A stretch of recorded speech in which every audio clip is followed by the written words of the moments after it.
G'day everyone, Lauren Kress, the business scientist here. So today I'm going to be taking you through brainstorming, how to do it, brainstorm techniques, my favorite tool for doing this, and a little bit also in relation to mind mapping as well. Show you how those two things fit together really nicely. To start off with, let's just talk a little bit about some of the common brainstorm challenges. So if you're trying to do a brainstorm with other people, so let's say in a workplace environment or you run your own business, one of the common challenges is people just say, I'm too busy. I don't have time. We can't get the booking for the meeting room when everyone's here. It's just too hard, too busy, and it just kind of gets put off. The second thing is fear. So this is particularly problematic during a brainstorming session where some people might feel quite fearful to speak out and participate. So for instance, someone who might be more highly introverted might find it more challenging to share their ideas than someone who is extroverted. Also want to think about things like neurodiversity. So someone who is on the autistic spectrum, for instance, might find it harder to speak out, but it's really important that those ideas that they have are incorporated into the brainstorming session. And thirdly, another common brainstorm challenge is assumption. So what can happen is that there might be an assumption made. Some people are too fearful to speak out about it, and then the assumption kind of leads the whole brainstorming session. So it can lead to things like groupthink, where people would rather have agreement around a particular solution than actually find the best solution to a problem. So let's talk about a few ways to combat this. So for people who say they're too busy, it's really important, like if you're the business owner, you're the facilitator of the brainstorming session, that you make it clear that this is a priority. So you need to explain the purpose, you need to explain what problems it's going to solve, and think about the key stakeholders.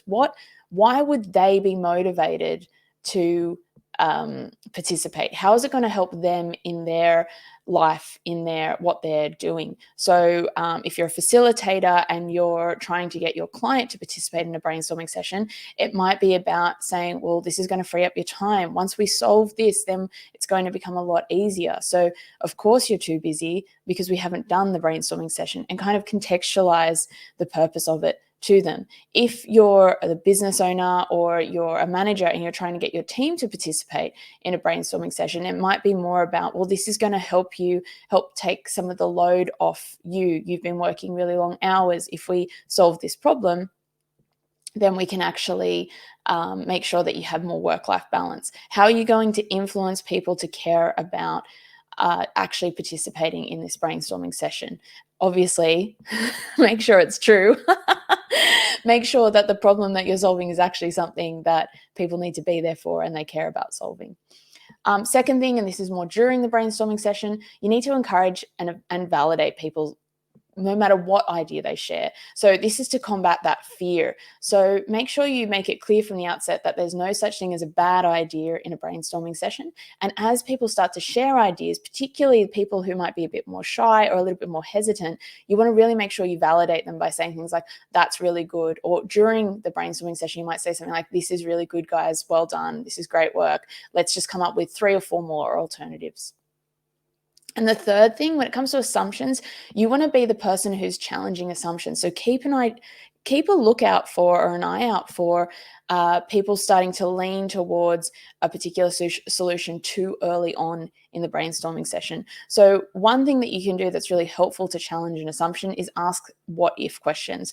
Okay, this could be the case, but what if this weren't the case? Or what if the sales team didn't achieve that? Or what if it took longer than we thought? What if we didn't have the income for this? So you're not saying it's a bad idea. You're just trying to get more ideas out there so you don't lean towards something too early on in the brainstorming session.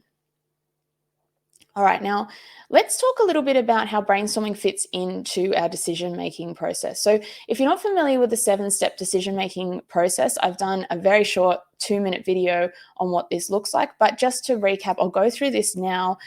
Essentially, the first thing you want to do in a decision-making process is clarify and define the problem. Now, probably you're going to do this before you even get into a brainstorming session. You know why you're doing the brainstorming session, right? That's how you prioritize it. So it's clear that you know exactly what problem you want this to solve for you.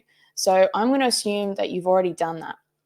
The next thing you want to do is make sure that you establish realistic goals. What do you want to get out of the brainstorming session? How is it going to help? And this is, again, where you want to take into consideration different key stakeholders to make sure that it's relevant to them. If you're interested in learning more about key stakeholder mapping, I've done a separate video on that as well, which you can check out. Now it comes to step 3, which is to generate a solution. So this is really what the brainstorming session is about, is let's generate as many solutions as possible. In the brainstorming session, we're also going to take care of step 4 and 5 in the 7-step decision-making process, which is to evaluate and compare solutions and decide on the feasible and appropriate solution. Step 6 is to implement the solution, and that's where we're going to obviously be doing that outside of the brainstorming session and evaluate the outcome. So like I said, I'm assuming that you've done these 2 already, and then in the brainstorming session, we're going to take care of step 3, 4, and 5 before we implement. So let's have a closer look at how we do that. All right, so I like to use, what I'm doing this video on now is a tool called Miro. I highly recommend checking this out. There's a free version of this where you can use up to 3 what they call Miro boards to play around with and see if you like it. It's absolutely amazing for deciding on frameworks and templates you can use for the particular brainstorming session you're running. It's an incredibly powerful tool. So step 1 is to decide on the framework template. Now, if you're using Miro, what you can do is you can actually look at the different templates that they have. So I'll show you really quickly.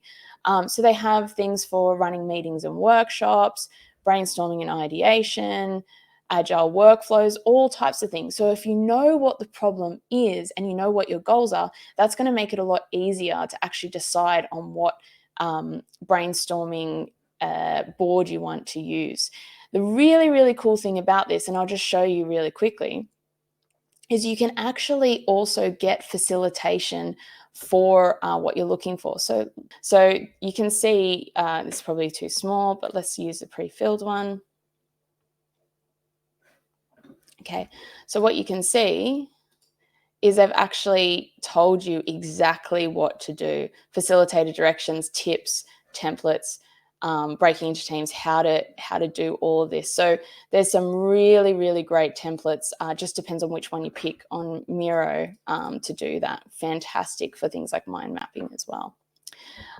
While you're facilitating generation of solutions, you want to make sure that you're getting as many ideas as possible. So don't stop at something like 5. You want to do like 20, 30, depending on how many people are in the room. You might say, I want 10 ideas from each person, 5 ideas from each person.